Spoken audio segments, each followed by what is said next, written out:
Itu berubah. Jalanan kembali bersih. Rumah-rumah mulai tertata. Langkah demi langkah, kehidupan bangkit kembali. Di balik perubahan itu, ada kerja bersama.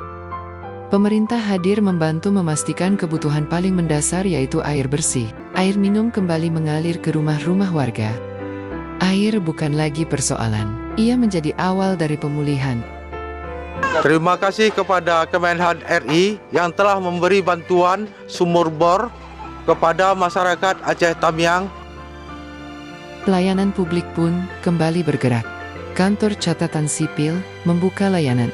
Identitas yang sempat hilang, kini dapat diterbitkan kembali. Administrasi pulih, harapan tumbuh.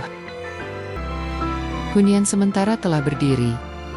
Tempat berlindung yang layak bagi warga terdampak. Bukan sekadar bangunan, melainkan simbol bahwa negara hadir di tengah krisis.